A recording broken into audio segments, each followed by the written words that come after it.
Salam dari HKBP Kernolong, HKBP tertua di Pulau Jawa. Sebelum kita memasuki peraduan malam, sejenak kita mendengarkan firman Tuhan. Mari kita berdoa. Terima kasih Tuhan atas penyertaan-Mu dalam hidup kami di satu hari ini. Di malam ini kami mau mendengarkan firman-Mu. Bukalah hati dan telinga kami agar kami mengerti apa maksud Tuhan melalui firman-Mu untuk dapat kami lakukan dalam kehidupan kami. Ampuni dosa kami, hanya di dalam nama anak-Mu kami berdoa dan mengucap syukur. Amin. Firman Tuhan renungan bagi kita di malam ini sesuai dengan bacaan malam Almanak HKBP 2025 Sabtu 9 Agustus 2025 dari Ibrani pasal kedua, dimulai dari ayatnya yang pertama hingga ayatnya yang ke-18, dan yang menjadi pembimbing renungan ayat pertama. Karena itu harus lebih teliti kita memperhatikan apa yang telah kita dengar, supaya kita jangan hanyut di bawah arus. Fokus akan ajaran Kristus. Bapak, Ibu, saudara-saudari yang dikasihi Tuhan Yesus Kristus, kemajuan teknologi membuat manusia serba mudah untuk melakukan berbagai macam kegiatan.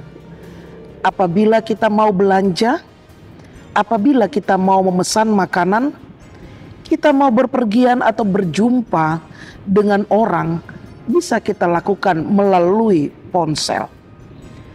Akan tetapi, kemajuan teknologi juga menimbulkan efek yang negatif. Kalau kita tidak kendalikan, kita bisa menyalahgunakan teknologi seperti menyebarkan berita-berita hoaks, menipu, ataupun mencuri. Itu sebabnya, sekalipun teknologi membantu kita dalam segala hal, namun kita harus memperhatikan bagaimana cara penggunaan teknologi yang baik dan benar.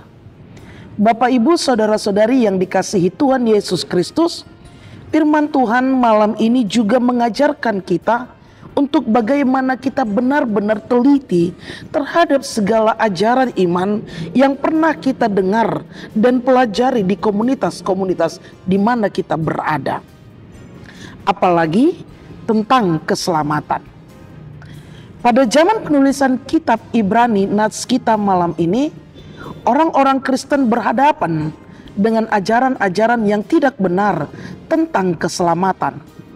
Ajaran-ajaran itu muncul setelah para rasul datang dan memberitakan kebenaran yang sejati, yaitu orang hanya akan memperoleh keselamatan bila hidup di dalam Yesus Kristus yang adalah Tuhan dan Juru Selamat. Sementara ajaran-ajaran palsu mengatakan bahwa ada keselamatan di luar daripada Yesus Kristus. Karena itu, bagaimana kita sebagai orang percaya diharapkan untuk dapat menerima ajaran yang benar. Bagaimana kita supaya memperoleh ajaran yang benar?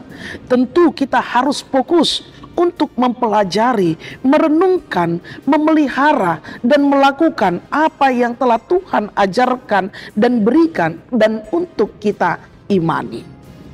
Karena itu Bapak, Ibu, saudara-saudari yang dikasihi Tuhan Yesus Kristus, back to Bible. Kembalilah kepada Alkitab. Fokuslah akan ajaran yang diajarkan oleh Yesus Kristus di dalam hidup kita. Karena Alkitab menjadi satu-satunya sumber yang paling akurat untuk kita jadikan sebagai bukti nyata kebenaran akan Yesus Kristus. Janganlah kita hanyut pada arus ajaran-ajaran yang memampukan dan menyesatkan kita sehingga kita meninggalkan Yesus Kristus. Marilah kita semakin mendalami, mengimani, mempelajari, dan menjadi saksi di dalam Kristus di tengah-tengah kehidupan kita yang menjadikan firman Allah, Alkitab, sebagai sumber kebenaran akan ajaran Yesus Kristus. Jangan biarkan ajaran palsu, jangan biarkan ajaran-ajaran yang menyesatkan mengganggu kita. Tetapi berpeganglah kepada ajaran Kristus, kembali kepada Alkitab, bahwa Yesus adalah juru selamat kita. Amin. Terima kasih Bapa atas firman yang telah kami dengar di malam ini. Engkau mengajarkan kepada kami untuk bagaimana kami fokus akan ajaran Yesus Kristus yang segalanya tertera di dalam Alkitab. Karena itu Tuhan, jadikan kami bukan hanya pendengar yang baik saja, tetapi juga menjadi pelaku firman-Mu, agar hidup kami menjadi sukacita bagi banyak orang, dan nama Tuhan semakin dimuliakan. Berkati istirahat kami di malam ini. Ampuni dosa kami, hanya di dalam nama anak-Mu, Yesus Kristus, kami berdoa dan mengucap syukur. Amin. Anugerah dari Tuhan kita Yesus Kristus, kasih setia Allah Bapa dan persekutuan dengan Roh Kudus menyertai engkau. Amin.